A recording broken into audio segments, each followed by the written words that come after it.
Hello everyone, मेरा नाम है Dev Kumar Mandal and you are watching toppers guidance. देखिए, हम लोग जो सेक्योर 70/70 सीरीज चला रहे थे क्लास 12 फिजिक्स जैक बोर्ड के लिए, तो आज है आपका लेक्चर नंबर 38। आज है आपका 16 फरवरी और आज आपका फिजिक्स का एग्जाम है। देखिए, एक बहुत इंपॉर्टेंट क्वेश्चन है, एक्सप्लेन किरचॉफ्स रूल्स। किरचॉफ का जो दो ठो नियम है उसको आपको एक्सप्लेन करना है। ये क्वेश्चन मैक्सिमम टाइम में आपको एग्जाम में 3 मार्क्स में देखने को मिलता है। सबसे पहले इसका हेडिंग लिखिएगा इस टाइप से और उसके बाद देखिए हम समझाते हैं आपको कि किरचॉफ का लॉ क्या है। देखिए, किसी भी कॉम्प्लिकेटेड सर्किट को सॉल्व करने के लिए किरचॉफ कुछ आपका लॉ दिए थे, उसी लॉ को हम लोग क्या बोलते हैं? किरचॉफ्स रूल्स बोलते हैं। To solve the complicated circuits Kirchhoff gave some laws known as Kirchhoff rules. इसका जो पहला लॉ है, बेसिकली दो ही लॉ है। जो पहला लॉ है उसको किरचॉफ्स फर्स्ट लॉ बोलते हैं, उसको किरचॉफ्स पॉइंट लॉ बोलते हैं, उसको किरचॉफ्स जंक्शन लॉ बोलते हैं, या फिर उसको किरचॉफ्स हम लोग करंट लॉ भी बोलते हैं, जिसका सबसे फेमस नाम है क्या? केसीएल। केसीएल का मतलब किरचॉफ्स करंट लॉ। ठीक है, ये क्या बोलता है? किसी भी पॉइंट या किसी भी जंक्शन के अक्रॉस जो आपका एल्जेब्रिक सम होगा करंट का, वो कितना आएगा?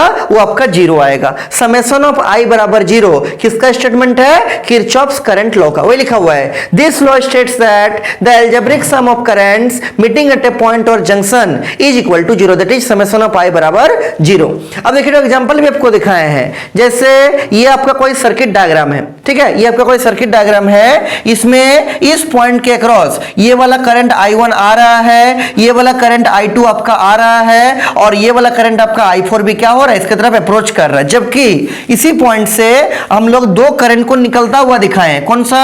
एक करंट आपका I5 वाला और एक करंट आपका I3 वाला। हम लोग इसमें क्या माने हैं कि जो इनकमिंग करंट होगा उसको पॉजिटिव ले रहे हैं और जो आउटगोइंग करंट होगा उसको क्या ले रहे हैं? नेगेटिव ले रहे हैं। तो सभी का जो सम आएगा वो कितना आना चाहिए? 0। लेकिन इनकमिंग होगा तो पॉजिटिव। जैसे I1, I2 और I4 इनकमिंग है, तो यहां पर प्लस I1 प्लस I2, ठीक है, फिर प्लस। अच्छा, I3 क्या है? I3 आपका आउटगोइंग करंट यहां से निकल रहा है, तो इसको माइनस में लेना है, तो plus minus I3 plus I4 आपका इनकमिंग है तो प्लस I4 कर देंगे, और I5 आपका फिर से आउटगोइंग है, तो आउटगोइंग को क्या लिखे हम लोग? माइनस से लिखे, तो क्या लिखेंगे? माइनस I5 बराबर 0। सभी का सम 0 करना है। I1, I2, I3, I4, I5 सभी का सम को क्या कर दिया? 0।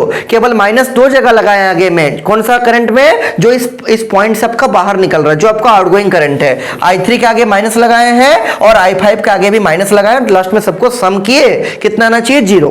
अब थोड़ा सॉल्व करते हैं। ये तो I1 हो गया, ये तो I2 हो गया, ये प्लस माइनस में माइनस I3 हो गया, ये I4 रह गया, और ये प्लस माइनस में माइनस I5 हो गया, बराबर कितना आ गया? 0। अब जो माइनस वाला उसको उधर कीजिए तब प्लस हो जाएगा, तो यहां पर बचेगा आपका I1, यहां पर बचेगा आपका I2 और यहां पर बचेगा आपका I4, और I3 और I5 को उधर कर दिए तो I3 उधर जाके पॉजिटिव हो गया, I5 भी उधर जाके क्या हो गया? पॉजिटिव हो गया। यहां से इसी किरचॉफ करंट लॉ का सेकंड स्टेटमेंट आता है। देखिए ध्यान से, ये जो I1, I2 और I4 है क्या है? तो I1, I2 और I4 आपका इनकमिंग करंट है। क्या है?